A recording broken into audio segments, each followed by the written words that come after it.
सो कल वाली क्लास में मैंने ना यूनिट 1 पढ़ाया बीपीसीसी 101 का, जिसमें था इंट्रोडक्शन, ऑब्जेक्टिव्स और डेफिनेशंस ऑफ साइकोलॉजी। ठीक है। आज आज की जो क्लास होगी उसमें हम लोग पढ़ेंगे historical development of psychology and psychology as a science. ठीक है, तो तुम्हारा जो बचा है पिछली क्लास का वो ये सब है, जितना हाईलाइटेड पोर्शन है। Okay, so let's start. अब साइकोलॉजी क्या है?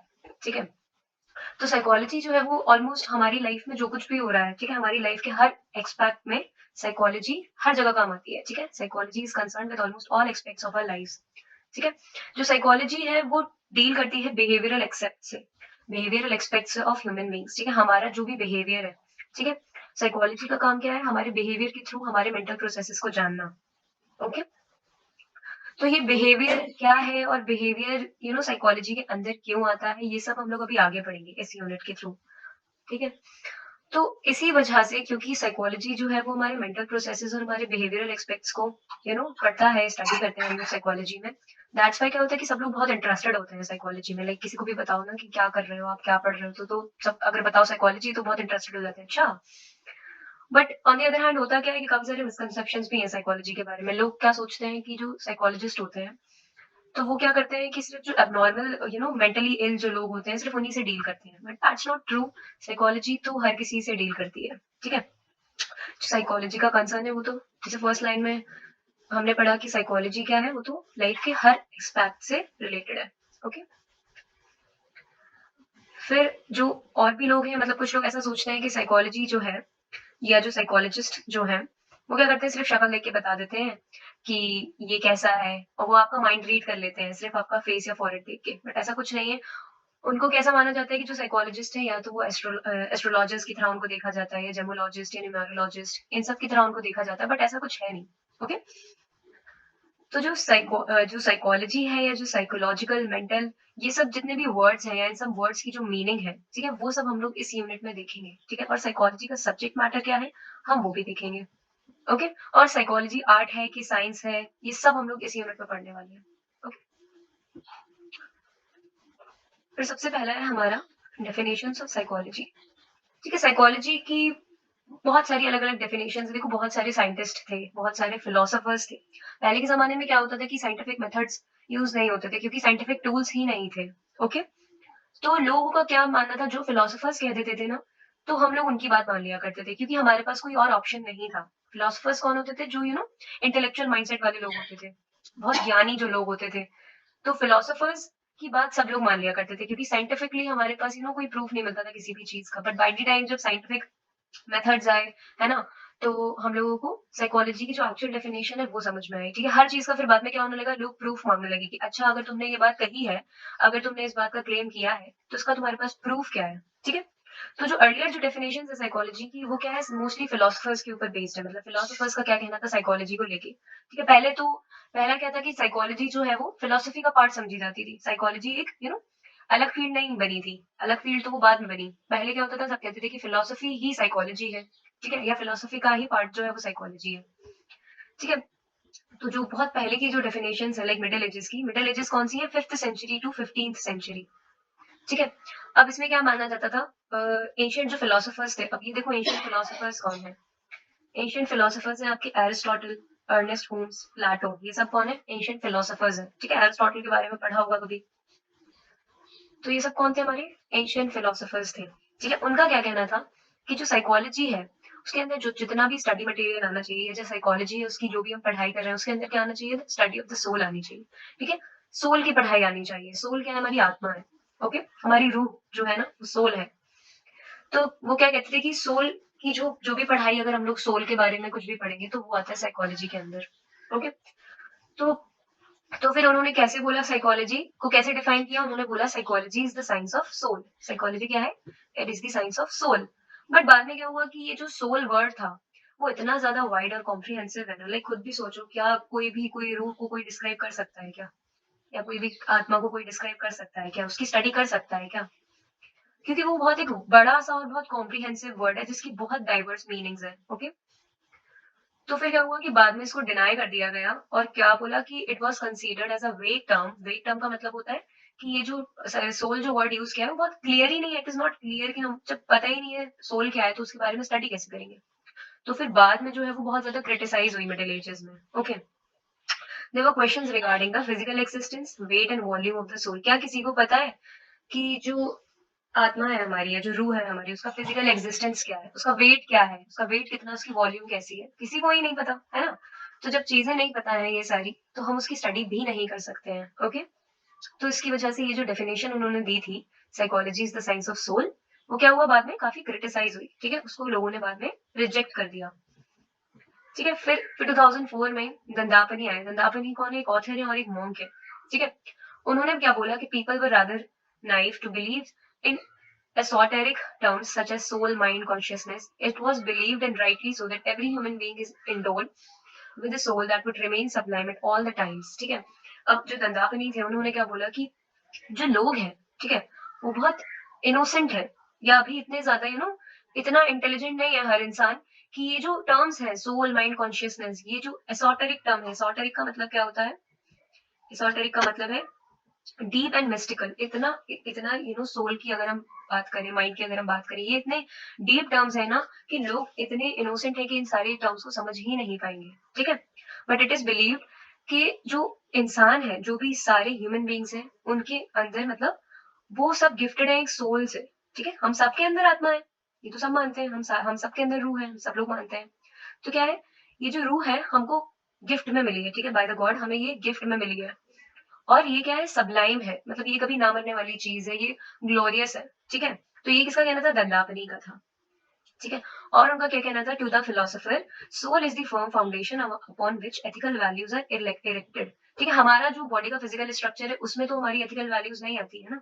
ठीक है, जो भी हमारी मॉरल वैल्यूज है, या जो भी हमारी एथिकल वैल्यूज है, वो सब किसके अंदर है? सोल के अंदर है। ठीक है, हमारी सोल जो है उन सारी वैल्यूज को समझती है। तो फर्म फाउंडेशन है, क्या है ये? एक बहुत स्ट्रॉन्ग फाउंडेशन है। जो सोल है हमारी, एथिकल वैल्यूज का बहुत स्ट्रॉन्ग फाउंडेशन है। ओके, और realisation of one soul was considered the chief mission of life. जो हमारी गोल का लाइफ का जो मेन गोल है, वो क्या है? अपनी ही रूह को समझना। ओके, अपने ही सोल को समझना, उसको रियलाइज करना। Okay, definition of psychology as the study of soul became unacceptable primarily because no convincing proof or evidence of the precise nature of soul was furnished. Okay, अब जो जैसे बोला ना कि एंशियंट जो फिलोसोफर्स थे उनका क्या कहना था कि जो साइकोलॉजी है वो स्टडी ऑफ द सोल है। ठीक है, तो जब नंदापनी ने ये स्टेटमेंट दिया इन सारी चीजों सोल के बारे में, तो फिर क्या हुआ कि उन्होंने बाद में ये भी बोला कि ये जो सोल है, इतना उसका डीप मीनिंग है कि ऐसे नहीं उसकी पढ़ाई कर सकते। ओके, और क्या था कि सोल का कोई कन्विंसिंग प्रूफ ही नहीं था। ठीक है, उसके एक्यूरेट नेचर के बारे में हमको पता ही नहीं था कि सोल दिखती कैसी है ना, उसका वेट कैसा है, उसकी वॉल्यूम कैसी है। तो उसकी वजह से क्या हुआ, ये सोल की डेफिनेशन को बाद में रिजेक्ट कर दिया।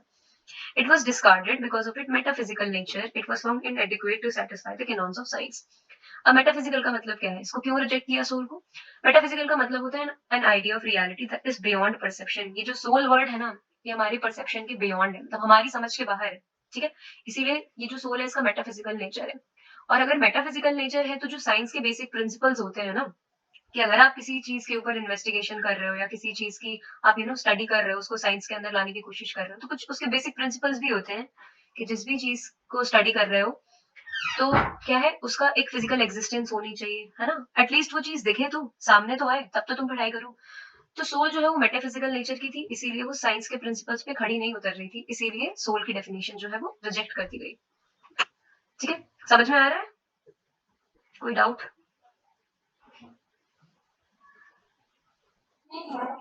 आ रहा है ना? एकदम एकदम चुप क्यों हो?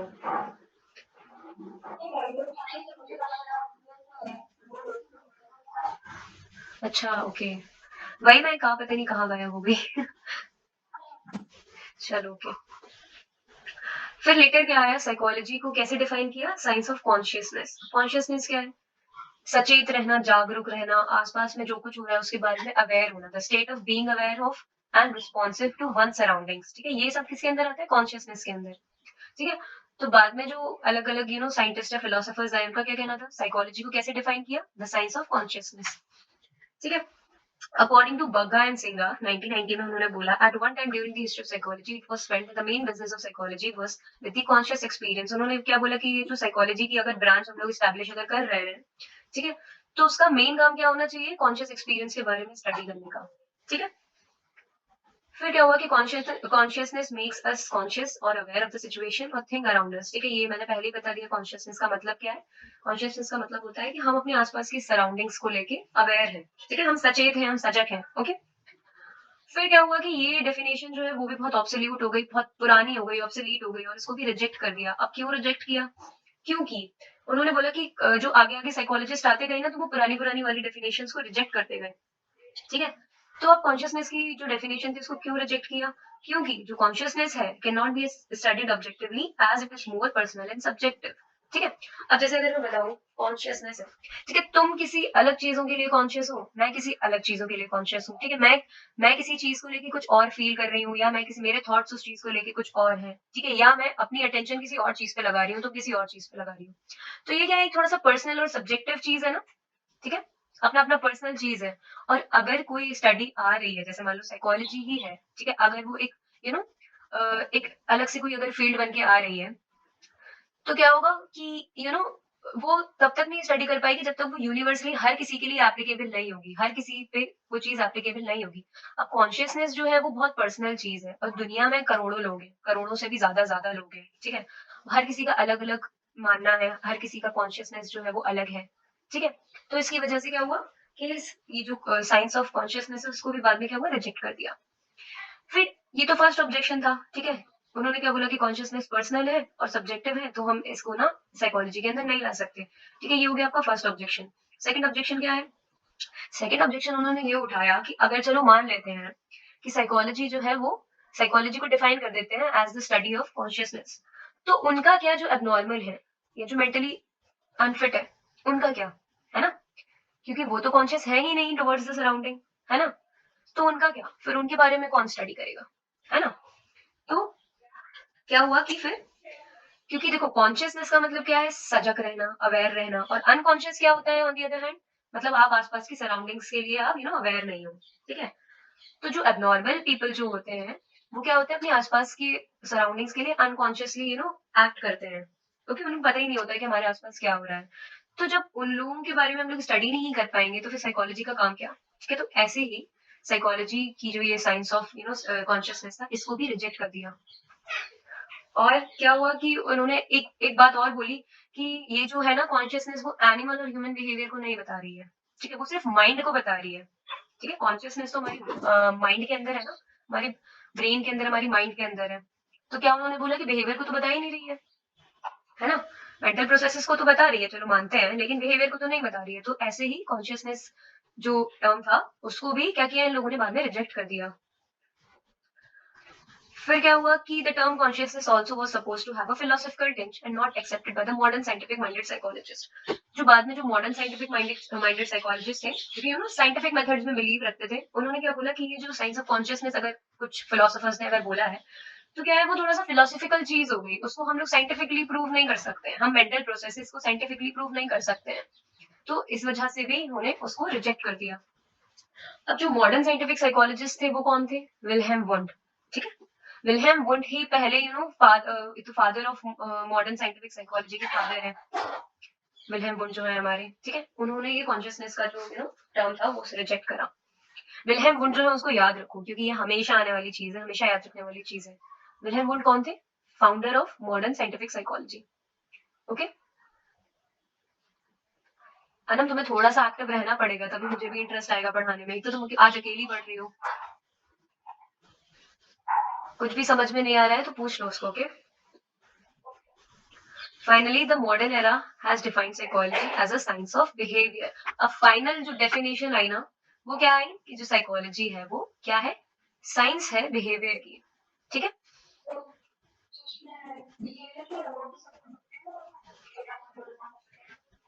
यस, बिहेवियर डिफरेंट होता है, बट बिहेवियर जो है सामने तो दिख रहा है ना, हम ऑब्जर्व तो कर सकते हैं ना उसको, है ना? तो जो चीज अगर हमें दिख रही है सामने, हम उसको ऑब्जर्व कर सकते हैं, तो उसके बारे में स्टडी भी कर सकते हैं। Okay, in the early decades of 20th century, Watson the father of school of behaviourism. Watson जो थे वो कौन थे? देखो पहले तो समझो, जॉन बी वॉटसन। ठीक है, ये बहुत बहुत इंपॉर्टेंट रिनाउंड साइकोलॉजिस्ट रहे हैं, कि विल्हेम वुंड और एक ये जॉन बी वॉटसन, ये लोग बहुत रिनाउंड साइकोलॉजिस्ट थे।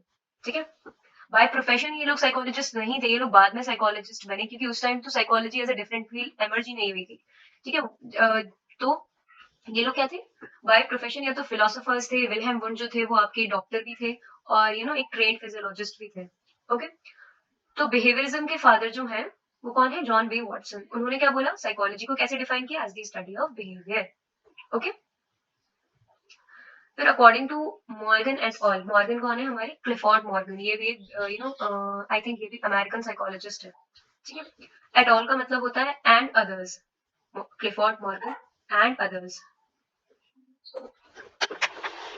तो 1986 में उन्होंने बोला कि वॉटसन जो थे उन्होंने माइंड को रिजेक्ट करा।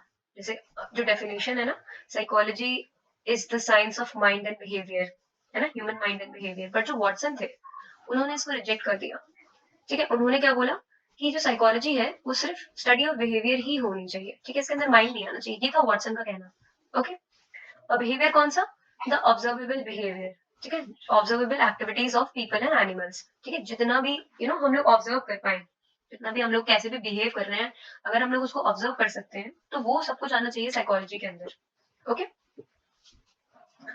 Watson held the opinion that there is no essential difference between human and animal behavior, and that we can learn much about our own behavior from the study of what animals do.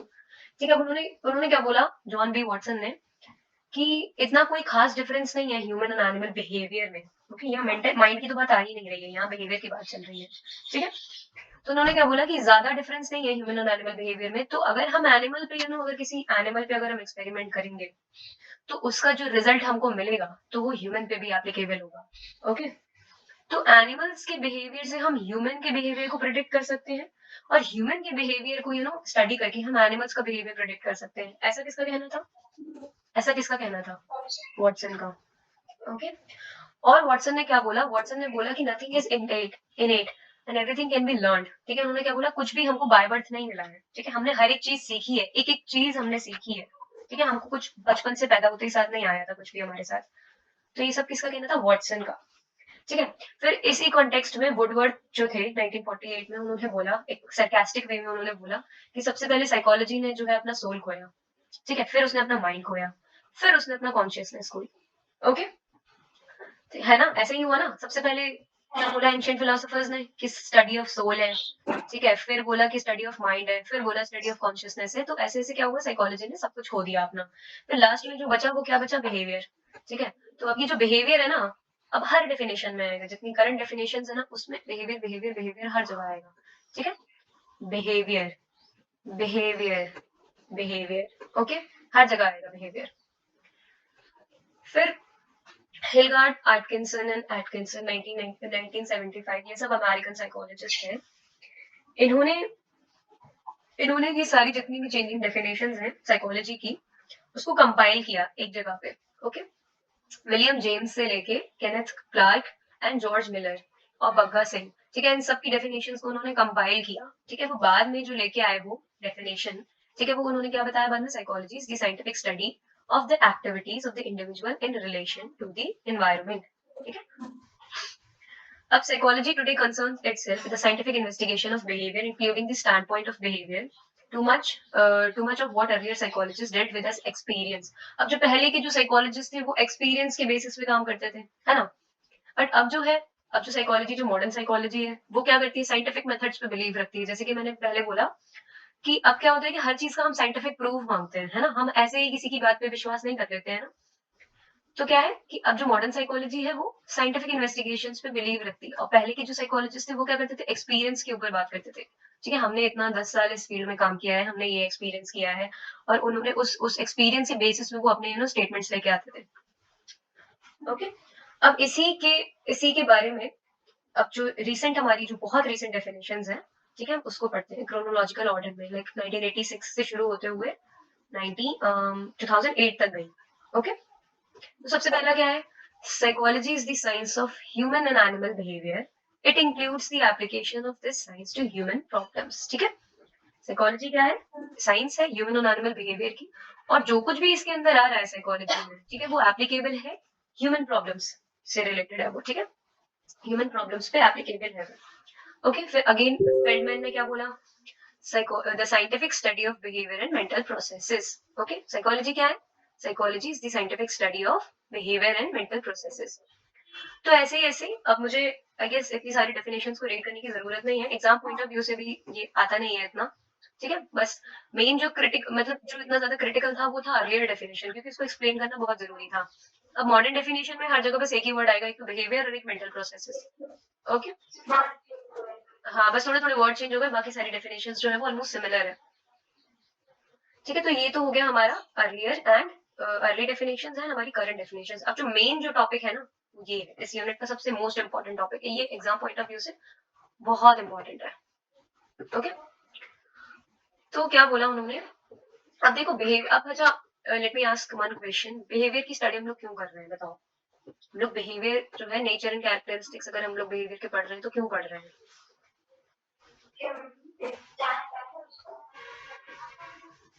हम्म,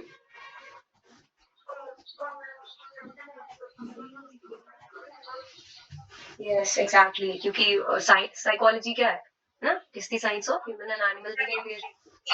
तो अब हम लोग behaviour को समझते हैं कि behaviour क्या है। ओके, तो behaviour is a broad term and a complex phenomenon. एक तो बिहेवियर एक बहुत बड़ा टर्म है और एक बहुत कॉम्प्लेक्स फिनोमिनन है। Okay, in this section we will discuss the nature and characteristics of behaviour. Okay, अब साइकोलॉजिस्ट के अकॉर्डिंग बिहेवियर क्या है? बिहेवियर वो है जो कि हम लोग कुछ भी अगर हम कर रहे हैं जो कि सामने वाला ऑब्जर्व कर सकता है। ठीक है, एवरीथिंग और एनीथिंग जो कि ह्यूमन और एनिमल करता है वो सब किसके अंदर आता है? बिहेवियर के अंदर, जो कि सामने वाले को देख सकता है। Okay, in other words, behavior includes all actions and responses of organisms that can be measured directly and indirectly. ठीक है, मतलब जितने भी हम एक्शंस कर रहे हैं, जितने भी हम रिस्पॉन्सेज दे रहे हैं, ठीक है, टुवर्ड्स द एनवायरनमेंट, तो वो किसके अंदर आता है? बिहेवियर के अंदर आता है। ठीक है, उसको हम कैसे मेजर कर सकते हैं? डायरेक्टली भी मेजर कर सकते हैं और इनडायरेक्टली भी मेजर कर सकते हैं। ओके, तो डायरेक्टली कैसे मेजर करेंगे? Behaviour not only means the bodily movements but also can include mental and cognitive processes such as feelings, attitudes, thoughts, emotions and all other internal events which can not be observed directly but can be measured indirectly through what people say and how they react to different problems and situations. ठीक है, behaviour का मतलब ये नहीं है कि मैं you know मैं अगर कुछ बोल रही हूँ या मेरे हाथ हिल रहे हैं, मेरे पैर हिल रहे हैं, अगर ऐसा कुछ मैं कर रही हूँ तो सिर्फ ये भी बिहेवियर है ऑब्वियसली, बट सिर्फ ये नहीं है बिहेवियर। अब इसके अंदर बिहेवियर के अंदर तो आपका मेंटल प्रोसेसेस भी आ रहे हैं, आपके कॉग्निटिव प्रोसेसेस भी आ रहे हैं। कॉग्निटिव में क्या क्या आता है? आपका feelings, attitudes, thoughts, opinions, emotions and all other internal events. अब इंटरनल इवेंट्स के अंदर क्या आ रहा है? इंटरनल इवेंट्स के अंदर आ रहा है आपका जितना भी फिजियोलॉजिकली आपके अंदर जो भी कुछ भी हो रहा है आपकी बॉडी के अंदर। ठीक है, जैसे कि अगर कोई कोई अगर बच्चा है, उसको स्टेज पे खड़ा कर दिया, जैसे स्कूल्स में होता है ना थॉट ऑफ द डे पढ़ने के लिए, तो अब वो पहली बार गया स्टेज पे, ठीक है, उसको स्टेज फेयर आया। अब वो क्या हो रहा है? उसकी जो बॉडी जो है वो शिवर कर रही है। ठीक है, और उसको क्या हो रहा है कि स्वेटिंग आ रही है, स्वेट आ रहा है उसको स्वेटिंग हो रही है। ठीक है, तो ये क्या है? ये फिजियोलॉजिकल चेंजेस है जो हमारी बॉडी के अंदर आए। ठीक है, तो ये सब क्या है? ये भी बिहेवियर है जिसके थ्रू हम समझ सकते हैं सामने वाले को, हम उसको ऑब्जर्व कर रहे हैं, देख रहे हैं कि भी शिवर कर रहा है, मतलब बच्चा जो है वो नर्वस है। ठीक है, तो ये सब क्या है? बिहेवियर है। अब देखो डायरेक्टली तो हम देख रहे हैं उसको, है ना, मतलब डायरेक्ट समझ में तो आ रहा है बट हम उसको इनडायरेक्टली ही तो देख रहे हैं ना। हमको कैसे देख रहे हैं? उसको पसीना आ रहा है तो हम उसको इनडायरेक्टली अंदाजा लगा रहे हैं कि हाँ देखो उसको पसीना आ रहा है या जो शिवर कर रहा है तो ये बच्चा नर्वस हो रहा है बहुत, है ना। तो अब बिहेवियर को इनडायरेक्टली कैसे मेजर कर सकते हैं? एक तो जो जो वो बोले, ठीक है, उसके बोलने में अगर समझो कि उसको कपकपा रहा है, या ठीक है वो बोल के ही बता दे कि हाँ मुझे डर लग रहा है, तो ये वोकल बिहेवियर होगा, हो गया हमारा। और फिर वो सिचुएशंस में कैसे रिएक्ट कर रहा है और डिफरेंट प्रॉब्लम्स में कैसे रिएक्ट कर रहा है, तो वो भी क्या है? हमारा बिहेवियर का पार्ट है। ओके,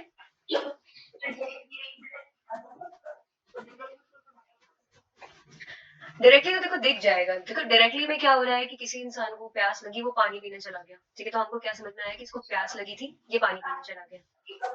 ठीक है, तो ये तो डायरेक्ट हो गया। ओके, अब इसमें होता क्या है? देखो मैं तुम्हें अगर ऐसे साइकोलॉजी के पर्सपेक्टिव से बताऊं, जैसे मान लो कोई साइकोलॉजिस्ट है, उसके पास कोई क्लाइंट आया। ठीक है, अब एक डायरेक्ट मेजर क्या है कि वो अपनी बात बता रहा है कि मैम मुझे ऐसी ऐसी प्रॉब्लम है। ठीक है, वो अपनी अपनी बुरी बात बता रहा है कि मेरे साथ ऐसी ऐसी सिचुएशन में ऐसा ऐसा होता है। ठीक है, ये तो हो गया डायरेक्टली पता करना। ठीक है, वो खुद से ही बता रहा है। ठीक है, अब इनडायरेक्टली में क्या होगा कि इनडायरेक्टली में वो बता तो रहा है लेकिन मुझे समझ नहीं आ रहा कि वो सही बता रहा है, उसका बात करने का तरीका इतना अच्छा नहीं है कि मुझे समझ ही नहीं आ रहा कि वो एक्चुअली में कहना क्या चाहता है। ठीक है, तो मैं क्या करूंगी एज अ साइकोलॉजिस्ट, एक जो साइकोलॉजिस्ट है वो क्या करेगा कि उसको डिफरेंट डिफरेंट सिचुएशंस में डालेगा।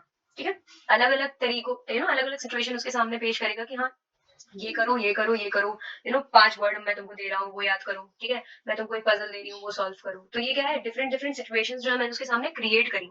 ओके, अब उन सिचुएशंस में वो कैसे रिएक्ट कर रहा है, तो ये क्या है, इनडायरेक्ट मेथड है। ठीक है, मैंने उसको बहुत सारी सिचुएशंस में डाला, इनडायरेक्टली मैं उसको ऑब्जर्व कर रही हूँ कि ये कर क्या रहा है ना, कैसे इन सिचुएशंस में बिहेव कर रहा है। तो उसके बेसिस पे मैं अंदाजा लगा लूंगी कि इसके साथ प्रॉब्लम क्या है। ओके, तो ये होता है। तो अब हम लोग देखते हैं, अभी तो हम लोगों ने क्या देखा, नेचर बिहेवियर का। अब हम लोग देखते हैं कैरेक्टरिस्टिक्स बिहेवियर के। ओके, अब ये जो कैरेक्टरिस्टिक्स जो हमारे स्टडी मटेरियल में है वो किसने दी है, परमेश्वरम और बीना ने। ठीक है, 1988 और 2002 में इन्होंने दी है। फिर क्या है आपका बिहेवियर इज, सबसे पहला तो जो कैरेक्टरिस्टिक है हमारे बिहेवियर का वो है behaviour is influenced by number of factors. जो हमारा बिहेवियर है वो बहुत सारे फैक्टर्स की वजह से जो है वो अफेक्ट होता है या इन्फ्लुएंस होता है। ठीक है, अब बहुत सारे जो फैक्टर्स है वो क्या है, एक तो है biological, cultural, social, environmental, past experience, motivational, emotional, cognitive etcetera. अब बायोलॉजिकल क्या है, देखो समझो, मुझे भूख लगी मैं खाना खाना लेने चली गई, मुझे प्यास लगी मैं पानी लेने चली गई। ठीक है, या मुझे वॉशरूम जाना है, तो ये सब क्या है, ये सब बायोलॉजिकल के अंदर आ रहा है। ठीक है, अब कल्चरल के अंदर क्या आ रहा है कि मेरे कल्चर में इस सिचुएशन में ऐसे बिहेव करते हैं। ठीक है, तुम्हारे कल्चर में इस सिचुएशन में ऐसे बिहेव करते हैं। ठीक है, तो ये क्या है, कल्चर के अकॉर्डिंग भी जो है हमारा बिहेवियर जो है चेंज हो जाता है। जैसे अगर मैं एक चीज बताऊं, जैसे मुस्लिम्स का कल्चर क्या होता है, ईद में वो बहुत एकदम ना बहुत एक्साइटेड रहते हैं, नए कपड़े पहनते हैं, है ना। और ऑन दी अदर हैंड जो नॉन मुस्लिम्स होते हैं उनके लिए कुछ फर्क नहीं पड़ता ईद वीद से, है ना। ऐसे ही जैसे दिवाली उनके लिए बहुत स्पेशल फेस्टिवल है और अपने लिए नहीं है, तो हम लोग कुछ नहीं करते हैं। तो यही होता है, तो कल्चर भी हमारे बिहेवियर को इन्फ्लुएंस करता है। ओके, फिर आता है सोशल। सोशल में भी यही है, सोशल में क्या है, हम अपनी सोसाइटी के अकॉर्डिंगली एक्ट करेंगे। ओके, ठीक है, जैसे बड़ी सोसाइटीज की लेडीज जो है वो किटी किटी पार्टीज में जाती है। ठीक है, ऑन दी अदर हैंड जो बहुत वैसे थोड़े गरीब बस्ती वाले लोग होते हैं उन्हें इन सारी चीजों से फर्क नहीं पड़ता, तो वो अकॉर्डिंगली वैसे ही बिहेव करेंगे। ओके, फिर ऐसे ही एनवायरमेंटल आता है, फिर पास्ट एक्सपीरियंस आता है। किसी का पास्ट एक्सपीरियंस किसी भी चीज को लेके कुछ और होगा तो वो उस चीज के अकॉर्डिंगली एक्ट करेगा। ओके, मेरा पास्ट एक्सपीरियंस उस चीज को लेके कुछ और है तो मैं उस तरीके से एक्ट करूंगी या बिहेव करूंगी। ठीक है, फिर आता है आपका मोटिवेशनल। अब मैं किसी और चीज से मोटिवेटेड हूँ या मैं इस चीज में इस तरीके से मोटिवेटेड हूँ तो मैं ऐसे ही बिहेव करूंगी। ऑन दी अदर हैंड तुम हो तो नहीं हो मोटिवेटेड, तो तुम किसी और वे में बिहेव करोगी। ठीक है, तो ये सारे फैक्टर्स हैं जो कि हमारे बिहेवियर को क्या करती है, इन्फ्लुएंस करती है। ठीक है, कोई डाउट है इसमें तो पूछ लो मुझसे, फिर आगे बढ़ते हैं। फिर नेक्स्ट हमारा बिहेवियर जो है वो वेरीज इन कॉम्प्लेक्सिटी। कुछ बिहेवियर जो होते हैं वो बहुत सिंपल होते हैं, कुछ बिहेवियर हमारे जो होते हैं वो मीडियम होते हैं, फिर कुछ बिहेवियर जो है हमारे बहुत हाईली कॉम्प्लेक्स होते हैं। ओके, अब बिहेवियर सब सिंपल भी हो सकता है कि पेन गिर गया मैंने पेन उठा लिया, मेरा दोस्त दिख गया मैंने हाय कर दिया। ओके, मेरे नोज में कोई डस्ट पार्टिकल चला गया तो मैंने स्नीज कर दिया, तो ये क्या है, सिंपल बिहेवियर है। ओके, फिर कुछ बिहेवियर ऐसे होते हैं जिनमें स्किल्स की जरूरत पड़ती है। ठीक है, जैसे मैं अगर साइकिल चलाना सीख रही हूँ या मैं एक कार चलाना सीख रही हूँ, तो बिगिनिंग में क्या होगा, इनिशियली तो मुझे ऐसा लगेगा अरे यार ये बहुत कॉम्प्लेक्स टास्क है, बट धीरे धीरे जब प्रैक्टिस हो जाएगी तो वो मेरी हैबिट में आ जाएगा। ठीक है, तो वो मुझे इतना टफ नहीं लगेगा। ओके, और जो बिहेवियर है जिसमें जो कॉम्प्लेक्स होता है, जैसे कि गाड़ी एक कोई कार को रिपेयर करना, है ना, तो बट ये क्या है, इनिशियली तो बहुत कॉम्प्लेक्स लगते हैं, बट धीरे धीरे क्या होता है कि हैबिट में आ जाते हैं तो इजी भी लगने लगते हैं। ओके, फिर कुछ जो हाईली कॉम्प्लेक्स बिहेवियर्स है वो क्या है, जैसे कि चांद पे जाना, है ना, landing on the moon, flying a fighter plane, ठीक है, रॉक क्लाइंबिंग एक्सेट्रा, ये सब क्या है, हाईली कॉम्प्लेक्स बिहेवियर है हमारे। ओके, ठीक है, तो ये तो हो गए दो कैरेक्टरिस्टिक्स। फर्स्ट वन क्या था, आपका बिहेवियर जो है वो बहुत सारे फैक्टर्स की वजह से इन्फ्लुएंस होता है, behaviour is influenced by number of factors. Next क्या था हमारा, behaviour varies in complexity. Varies का मतलब तो समझती हो ना, कुछ कम भी होते हैं कुछ ज्यादा भी, तो वेरी करता है। ओके, फिर तीसरा जो कैरेक्टरिस्टिक है बिहेवियर का वो क्या है, factors influencing behaviour are of different kinds. Behaviour is influenced by two large set of factors, those belonging to the individual and those belonging to the environment.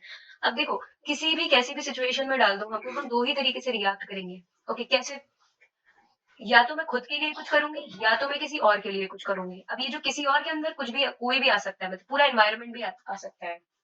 Okay, या तो मैं खुद के लिए कोई काम करूंगी या तो मैं किसी और चीज के लिए कोई काम करूंगी। तो ये क्या है, बिहेवियर के दो ऐसे एस्पेक्ट्स हैं जो कि दो फैक्टर्स हैं ऐसे जिसकी वजह से बिहेवियर जो है वो इम्प्लीमेंट होता है। अब अगर मैं खुद के लिए कुछ कर रही हूँ, like individual those belonging to the individual को अगर समझे हम लोग, तो कौन से फैक्टर्स हैं जो मैं खुद के लिए करूंगी? Factors pertaining to an individual can be categorised under physiological. Physiological के अंदर क्या क्या आ रहा है? जैसे भूख लगी, खाना लिया, प्यास लगी, ठीक है, ये सब क्या हुआ? ये मेरी खुद की नीड्स है, ये मेरी पर्सनल नीड्स है, ठीक है। इसकी वजह से मैं कुछ बिहेव करूंगी या मैं किसी तरीके से रिएक्ट करूंगी। और एक होता है आपका साइकोलॉजिकल फैक्टर्स। साइकोलॉजिकल के अंदर क्या आता है? आइडियाज, ओपिनियंस, एटीट्यूड्स, फीलिंग्स, है ना, ये सब किसके अंदर आता है? साइकोलॉजिकल के अंदर, ठीक है। मुझे कुछ आइडिया आया, मैंने उस पर काम करना शुरू किया, मेरा कोई ओपिनियन है, मैंने उसके ऊपर काम करना शुरू किया, ठीक है। तो ये सब क्या है? ये मेरे साइकोलॉजिकल फैक्टर्स हैं, ठीक है। ये तो हो गया अपने लिए काम करना। फिर दूसरों के लिए क्या करोगे आप? The environmental factors including physical surroundings, ठीक है, family, friends, larger society, even the overall cultural and social background, ठीक है। अब खुद को छोड़ के जितना भी सब कुछ आ रहा है ना, वो क्या है? Those belonging to the environment के अंदर आ रहा है, ठीक है। वो सब कुछ एनवायरमेंट के अंदर आ रहा है। मैं खुद को छोड़ के किसी भी चीज के लिए कुछ भी कर रही हूँ तो वो एनवायरमेंट के अंदर आ रहा है, ठीक है। तो ये दोनों चीजें हैं जिसकी वजह से मैं बिहेव करती हूँ, और ये क्या है? बिहेवियर का एक कैरेक्टरिस्टिक है। फिर देन नेक्स्ट है आपका इंडिविजुअल डिफरेंसेस। अब इंडिविजुअल डिफरेंसेस क्या है? इंडिविजुअल डिफरेंसेस पे तो पूरी बुक है, ओके। बीपीसीसी 103 जो है वो इंडिविजुअल डिफरेंसेस पे ही बेस्ड है, ओके। अब इंडिविजुअल डिफरेंसेस में क्या कहना है कि behaviour also varies from one person to the other as well as from one group of people to the other group of people, ठीक है। अब क्या है कि मेरा बिहेवियर कुछ और होगा, तुम्हारा बिहेवियर कुछ और होगा, ठीक है। या मेरे ग्रुप, जैसे फर्स्ट ईयर के ग्रुप का बिहेवियर कुछ और है, सेकंड ईयर के ग्रुप का बिहेवियर कुछ और है, ओके। तो ये क्या है? बिहेवियर क्या है? पर्सन टू पर्सन वेरी करता है, ठीक है। People differ in their physiological and bodily conditions, in their past experience, in their abilities, in their background, ठीक है। अब मतलब अपने अपने अकॉर्डिंग, जैसे तुम्हारी बॉडीली कंडीशंस क्या है या तुम्हारी इस टाइम नीड क्या है, ठीक है। तुम्हें भूख लग रही है तो तुम जा रही हो खाना खाने, ठीक है। मुझे नहीं लग रही है तो मैं नहीं खा रही हूँ खाना, ठीक है। तो ये क्या है? ये बिहेवियर जो है वो पर्सन टू पर्सन वेरी करता है। जैसे मैं अगर और चीज बताऊं, जैसे मेरी मेरी कोई कजन सिस्टर है, उसको राइटिंग पसंद है, ठीक है, मुझे नहीं पसंद है, ठीक है। उसका बिहेवियर कुछ और है राइटिंग को लेके, मेरा बिहेवियर कुछ और है, ठीक है। तो ये क्या है? पर्सन टू पर्सन वेरी करता है। अब एक एग्जांपल जो बुक में हमारा दिया है कि it is natural that if 10 people are put in same situation, each person's behavior differs from that of others in some respect or in some degrees, ठीक है। अगर 10 लोगों को हम एक सिचुएशन में डाल दें तो क्या होगा कि हर हर इंसान क्या होगा? हर इंसान का बिहेवियर किसी हर दूसरे इंसान से थोड़ा थोड़ा अलग होगा, ठीक है। किसी ना किसी हद तक तो अलग होगा ही, ओके। तो ये तो हमारा है इंडिविजुअल डिफरेंसेस। बट इसके ही अपोजिट में क्या है? बिहेवियर आल्सो शोज सिमिलैरिटीज, ठीक है। एक तो इंडिविजुअल इंडिविजुअल डिफरेंसेस तो है, ठीक है, बिहेवियर में। बट बिहेवियर क्या है? सिमिलर भी होता है। अब कैसे होता है सिमिलर? देखो, दो behaviour differs from person to person, but it does not mean that all people differ from all others at all the times and in all situations. जरूरी नहीं है, मान रहे हैं कि चलो बिहेवियर जो है सबका अलग अलग होता है, बट जरूरी नहीं है कि हर सिचुएशन में हर जगह हर किसी का बिहेवियर अलग हो, है ना। तो क्या होता है कि कोई एक कंसिडरेबल डिग्री भी होती है सिमिलैरिटी की, मतलब एक हद तक जो हमारा बिहेवियर है वो दूसरों के साथ सिमिलर भी होता है। जैसे कि अगर एक एग्जांपल देखें, अगर किसी की ये नेचुरल है कि अगर किसी की आंख में कुछ चला गया तो क्या करेगा? सब लोग क्या करेंगे? अपना हाथ वहां लेके जाएंगे, उसको साफ करने की, उसको बाहर निकालने की कोशिश करेंगे। तो ये तो यूनिवर्सली हर इंसान में पाया जाता है इस तरीके का बिहेवियर, है ना। जैसे अगर एक और इसका एग्जाम्पल दूं मैं, एक बिल्कुल आप बिल्कुल साइलेंट जगह पे बैठे हो, ठीक है, आप लोग 4-5 लोग बैठे हो, बिल्कुल शांति का माहौल है। अब एकदम से पीछे से कोई बहुत तेज आवाज आई, तो ये नेचुरल बिहेवियर है सबका कि वो सब लोग मुड़ के उस आवाज को देखने लगेंगे, है ना। उस आवाज, जहां से आवाज आ रही है तो वहां पे सबकी ध्यान जाएगा सबका। तो ये क्या है? बिहेवियर क्या है? कुछ हद तक सिमिलर भी होता है, ओके। फिर then next is behaviour is always purposeful and goal directive. अब बिहेवियर क्या है? देखो, हम कुछ भी अगर कर रहे हैं तो उसका कोई पर्पस है, ओके। कुछ भी अगर हम कैसे भी अगर हम बिहेव कर रहे हैं तो वो क्या होगा? उसका कोई पर्पस होगा या उसका कोई गोल होगा, ठीक है। जैसे कि एक बच्चा है, वो पढ़ाई कर रहा है, ठीक है, बैठा है और पढ़ाई कर रहा है, वो एकदम से उठ गया। उठा क्यों? क्यों उठा? क्योंकि उसको प्यास लगी थी, वो पानी लेने चला गया, ठीक है। तो ये इसका बिहेवियर था। गोल क्या था? उसको प्यास बुझानी थी अपनी, ओके। तो कुछ पर्पस था उसके उठने का, ठीक है। ऐसे ही एक कोई बच्चा है, पढ़ रहा है, उसको ठंड लगी, वो उठा और उसने फैन स्विच ऑफ कर दिया, ठीक है, उसने फैन को ऑफ कर दिया। तो ये क्या है? ये भी, इसका भी कोई पर्पस था, क्योंकि उसको ठंड लग रही थी, उसको वो जो चीज थी जो उसको परेशान कर रही थी, उसने उसको बंद कर दिया। तो ये भी क्या है? गोल डायरेक्टिव है, ओके। अब दो तरीके का बिहेवियर होता है, एक तो होता है पॉजिटिव गोल डायरेक्टेड और एक होता है नेगेटिव गोल अवॉइडेंस। अब पॉजिटिव में क्या था? उसको प्यास लगी थी, वो गया अपना पानी पीने, ठीक है, उसने अपनी प्यास बुझा ली, ठीक है, तो ये क्या था? पॉजिटिव गोल डायरेक्टेड। नेगेटिव में क्या आता है? वो गया नेगेटिव गोल अवॉइडेंस है यहाँ पे, ठीक है। क्या है? अवॉइडेंस। अवॉइडेंस में क्या किया? जो भी चीज उसको परेशान कर रही थी उसने उसको अवॉइड किया या उसको खत्म कर दिया। जैसे उसको सर्दी लग रही थी ना, तो उसने फैन बंद कर दिया। तो ये क्या है? नेगेटिव गोल अवॉइडेंस। ओके, तो ये हो गया। फिर नेक्स्ट हमारा कैरेक्टरिस्टिक्स क्या है? Behaviour is changeable to a large extent, ठीक है। बिहेवियर क्या है? बहुत हद तक चेंज होता है, ठीक है। अब कैसे चेंज होता है? कि मान लो कि मैं बहुत बहुत बचपन से लेके किसी गांव में रह रही थी, ठीक है। अब फिर मैं क्या हुआ कि शहर में आ गई, ठीक है। मैं कोई बहुत अच्छी सोसाइटी में आ गई, अच्छी अच्छी एरिया में आ गई। तो अगरचे मुझे वहां पे सरवाइव करना है, ठीक है, तो मैं वहां की लाइफस्टाइल के अकॉर्डिंग चलूंगी, ठीक है। तो ये क्या किया मैंने? अपना बिहेवियर चेंज कर लिया, ठीक है। ऐसे ही क्या होता है कि बिहेवियर अगर चेंज हो जाता है तो बिहेवियर ऐसा है कि एक अच्छे इंसान से बुरा इंसान भी बना देती है और बुरे इंसान से अच्छा इंसान भी बना देता है, ठीक है। ये बिहेवियर होता है आपका, ठीक है, क्योंकि बिहेवियर जो है वो बहुत हद तक चेंज हो जाता है। ओके, अगर हमारा बिहेवियर चेंज ही ना हो तो हम लोग नए सराउंडिंग्स में एडजस्ट कर ही नहीं पाएंगे। ओके, तो अगर इसका एक और एग्जांपल दूं, जैसे कोई आदमी है 10 साल से एक कंपनी में काम कर रहा है, ठीक है। उसका काम क्या था? एक फाइल को एक एक एक डेस्क की फाइल्स को दूसरे डेस्क पे ले जाना, ठीक है। उसका ये काम था। उसने 5 साल तक ये काम किया। 5 साल बाद कंप्यूटर्स आ गए उसकी कंपनी में, ठीक है। अब कंप्यूटर में उसका काम क्या हो गया कि एक डेस्क के कंप्यूटर की में जो पीडीएफ है उसको दूसरे डेस्क के कंप्यूटर्स पे भेज देना, ठीक है। उसका काम ये हो गया। अगर उसका बिहेवियर चेंज ही नहीं होता तो वो तो ये काम कभी कर ही नहीं पाता, ठीक है। तो उसने क्या किया? सिचुएशंस के अकॉर्डिंग, सराउंडिंग्स के अकॉर्डिंग, एनवायरनमेंट के अकॉर्डिंग अपने आप को चेंज किया, ओके, ताकि वो उस एनवायरनमेंट में एडजस्ट हो पाए, ठीक है। अंडरस्टूड? अब ये तो हो गया behaviour is changeable to a large extent. अब इसी के अपोजिशन में क्या है? Behaviour also shows stability. Behaviour जो है वो स्टेबल भी होता है।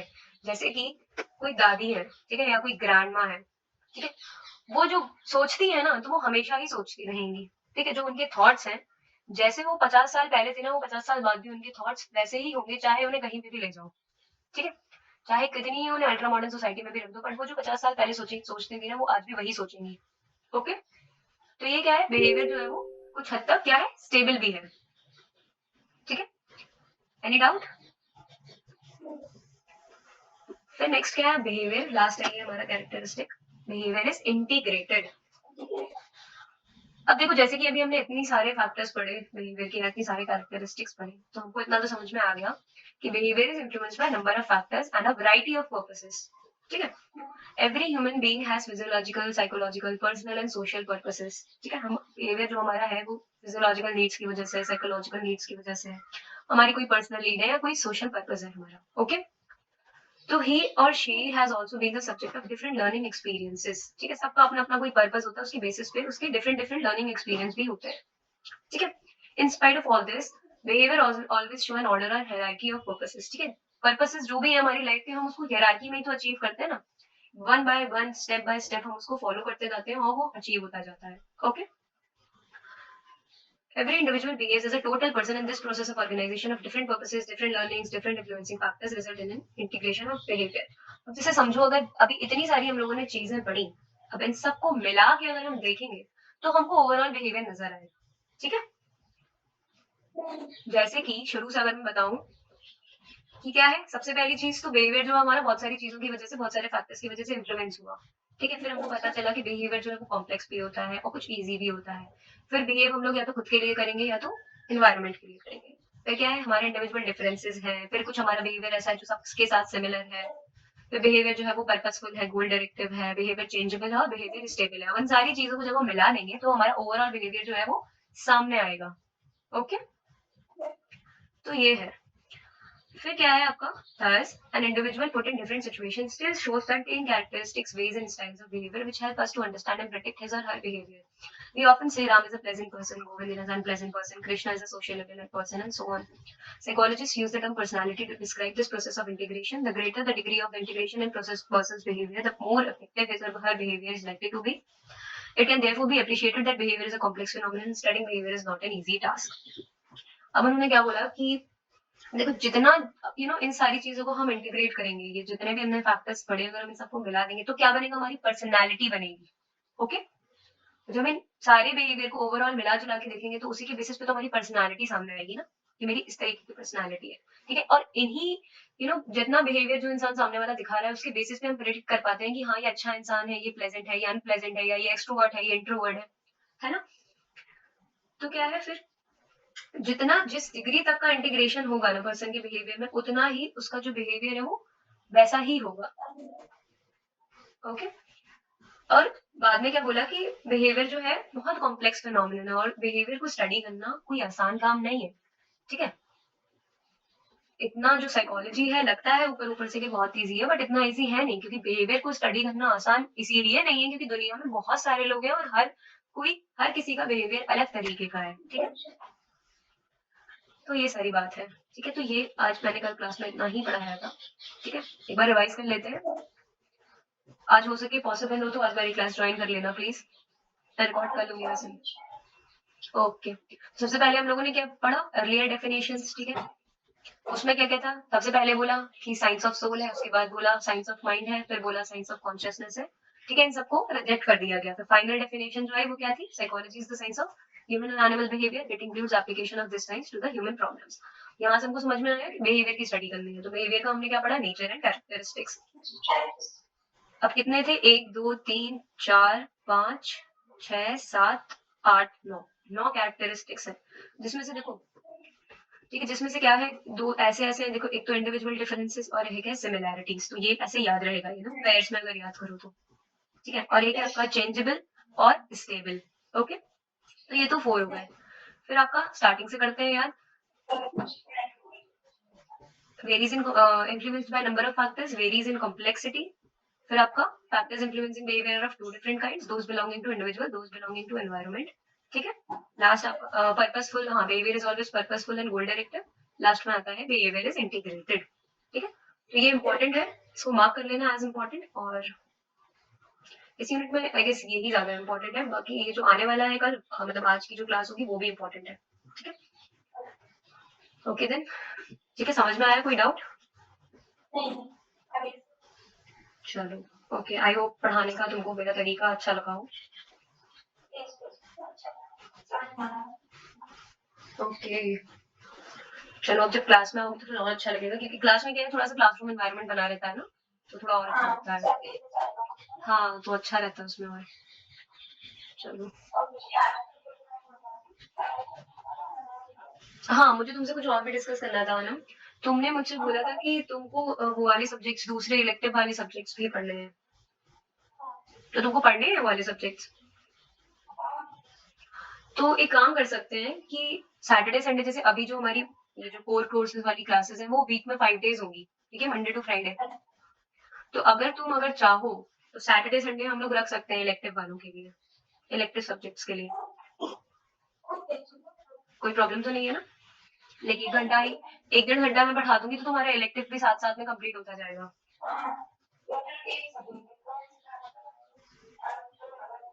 हाँ, 2 इलेक्टिव वाले, तो क्या होगा कि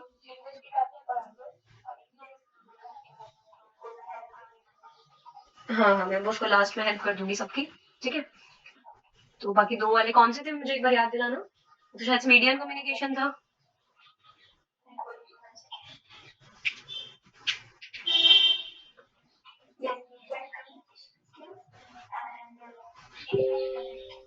इंग्लिश कम्युनिकेशन स्किल्स, ठीक है। तो ये 2 सब्जेक्ट्स में तुमको सैटरडे संडेज में पढ़ा दिया करूंगी, ओके।